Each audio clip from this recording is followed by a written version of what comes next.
দেশ এবং দেশের বাইরে সকলকে জানাই সালাম, আসসালামু আলাইকুম। বর্তমানে যারা বিদেশে আসবেন এমনকি বাংলাদেশে যারা লেখাপড়া করতেছেন তাদের জন্য এই ভিডিওটা, প্লিজ ভিডিওটা দেখার চেষ্টা করবেন, তাহলে অনেক কিছু জানতে পারবেন ইনশাল্লাহ। তো এখন আসি, বর্তমানে 6 থেকে 9 লক্ষ টাকা, কেউ আসতেছেন 6 লক্ষ থেকে শুরু করে 9 লক্ষ টাকা দিয়ে বিদেশে। তো যে কোম্পানিতে আসতেছেন ওই কোম্পানি শুধু আপনার বইলা দিছে যে বেসিক বেতন মাস শেষে তুমি এত রিয়াল পাবা, 600 রিয়াল অথবা 800 অথবা 1200 রিয়াল পাবা। 8 ঘন্টা ডিউটি করতে হবে, 2 বছর পর পর হাফ ডাউনে টিকিটের টাকা দিব, এতটুকুই।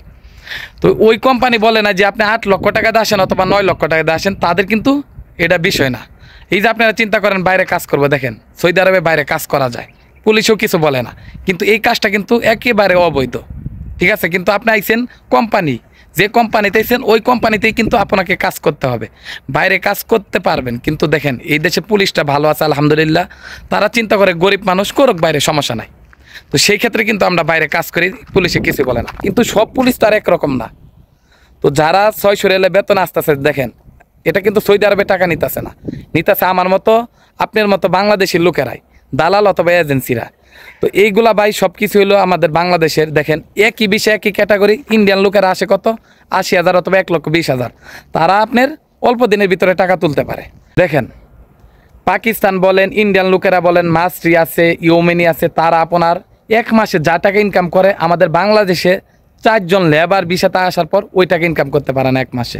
কারণ তারা পাকিস্তানরা, ইন্ডিয়ান লোকেরা এবং বিভিন্ন দেশের লোকেরা কিন্তু কাজ কাম শিখা তারপর আসে। এই যে এইসব গাড়ি দেখতেছেন এইসব গাড়ি ভিসাতে আসে, টেইলারের ভিসাতে আসে, তো সেই ক্ষেত্রে আপনার টাকা ইনকাম করে। আর আমাদের বাংলাদেশের লোকেরা কি করে, যত পার আপনার লেবার ভিসাতে আসে। এই যে বাংলাদেশে কিন্তু ভালো ভিসা যায় না, সত্যি কথা, আপনি ভালো ভিসা খুঁজে পাবেন না। কারণ বাংলাদেশের হলো ওই যে লেবার ভিসাতে আসবো, এই পলিথিন টোবাইবো, রুট জারো দেবো, এইগুলাতে কিন্তু আমরা বেশিরভাগ আইসা থাকি।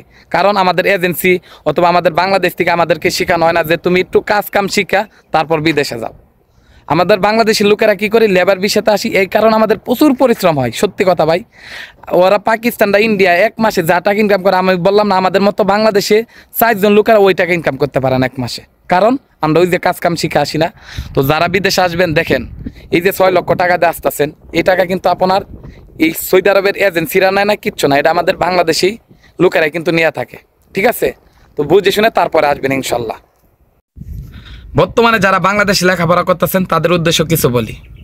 আপনি 20 থেকে 25 বছর লেখাপড়া করবেন, করার পর আপনি 10 থেকে 15,000 টাকা চাকরির জন্য যাবেন। তো সেই ক্ষেত্রে আপনাকে জিজ্ঞাসা করবে যে তোমার কি অভিজ্ঞতা আছে। তখন আপনি নিজের প্রশ্ন করেন যে 20 থেকে 25 বছর লেখাপড়া না করেও যদি আপনি 1 থেকে 1.5 বছর কোনো মোবাইল সার্ভিসিংয়ের দোকানে যদি কাজও শিখতেন, তারপর আপনি মাস শেষে 20 থেকে 30,000 টাকা ইনকাম করতে পারতেন। নিজের প্রশ্ন করেন 20 থেকে 25 বছর যে সার্টিফিকেট অর্জন করছেন, ওইটা না করেও যদি আপনার মোটরসাইকেল গ্যারেজে 1 থেকে 2 বছর যদি কাজ শিখতেন, তারপর আপনি মাস শেষে 30 থেকে 40,000 টাকা ইনকাম করতে পারতেন।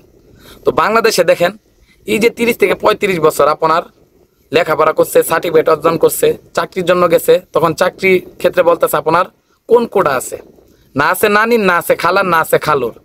যদি না থাকে কোডা, তাহলে কিন্তু আপনার চাকরি নাই। এই যে বর্তমানে যে একটা পরিস্থিতি বাংলাদেশের, কোটা কোটা নিয়ে মানুষ মৃত্যুবরণ করতেছে, কত কিছু হইতাছে। তো এইগুলা কারণ কি জানেন, আমাদের স্কুল এবং আমাদের পরিবার থেকে কিন্তু আমাদেরকে শেখানো হয় না যে তুমি একজন ভালো মানুষ কিভাবে হতে হয়, কিভাবে তুমি বিজনেস করতে হয়, কিভাবে তোমার উদ্যোক্তা হতে হয়। এটা আমাদের পরিবার এবং আমাদের প্রতিষ্ঠান থেকে কিন্তু এইগুলা শিক্ষা দেওয়া হয় না। অতি ফার্স্টে আমাদের পরিবার থেকে শিক্ষা দেওয়ার দরকার ছিল কিভাবে একজন ভালো মানুষ হতে হয়, কিভাবে বিজনেস করতে হয়, কিভাবে উদ্যোক্তা হতে হয়। এটা আমাদের পরিবার এবং কি স্কুল প্রতিষ্ঠান থেকে যদি আমাদেরকে সাপোর্ট দিত, তাহলে এই যে আজকে রাস্তায় রাস্তায় আপনার 15,000 অথবা 20,000 টাকা চাকরির জন্য ঘুরতে হইতো না, এই আন্দোলন করতে হইতো না, এই মৃত্যুবরণ করতে হইতো না। তো এইগুলো হলো আমাদের বোঝার ভুল, বুঝছেন। যারা গার্জিয়ানরা আমার ভিডিও দেখতেছেন, দেখেন আপনার ছেলে মেয়েকে লেখাপড়া করান, পার্ট টাইম আপনার মোবাইল সার্ভিসিং, মোটর সাইকেল, তারপরে বিজনেস, এইগুলা কিছু কাজ কাম শিখান, তাহলে আপনার ওই 20 থেকে 25,000 টাকা চাকরির জন্য ধরতে হইব না। আপনারা একটু বোঝার চেষ্টা করেন, যারা আপনার বিশ্বের বড় লোক হইতাছে, বড় লোকের খাতায় নাম লেখাইতেছে, তারা কি আপনার চাকরি করে হইতাছে না, তারা বিজনেস এবং উদ্যোক্তা হয়ে কিন্তু এই বিশ্বের মধ্যে নাম লেখাইতেছে। তো আপনারা দেখেন এই চাকরির পিছনে, এই 20 থেকে 25,000 টাকা চাকরির পিছনে না ছুটটা আপনারা যে কোনো কিছু কাজ করেন, মোবাইল সার্ভিসিং, ইলেকট্রনিক ইঞ্জিনিয়ারিং অথবা ফ্রিজ সার্ভিসিং, তারপরে আপনার মোটর সাইকেল সার্ভিসিং, তারপর আরো বিভিন্ন ক্যাটাগরি কাজ আছে, এগুলো করেন। তো মাস শেষে ভালো টাকা ইনকাম করতে পারবে, এমনকি আপনার আন্ডারে 3 থেকে 5 জন কর্মীও থাকবে।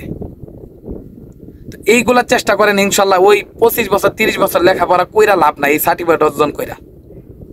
ঠিক আছে, তো আজকে এই পর্যন্ত। যদি ভিডিওগুলো ভালো লাগে তাহলে শেয়ার করে দিবেন। অনেক কিছু বলতে চাই কিন্তু বলতে পারি না। তো ভালো থাকবেন, আজকে এই পর্যন্তই। যদি ভিডিওগুলো ভালো লাগে প্লিজ শেয়ার করে দিবেন। আর যারা প্রবাসে আসবেন কাজ কাম শিখে আসার চেষ্টা করবেন। আর যারা দেশে লেখাপড়া করতেছেন কিছু করার চেষ্টা করবেন, তাহলে ইনশাল্লাহ জীবনে কিছু করতে পারবেন।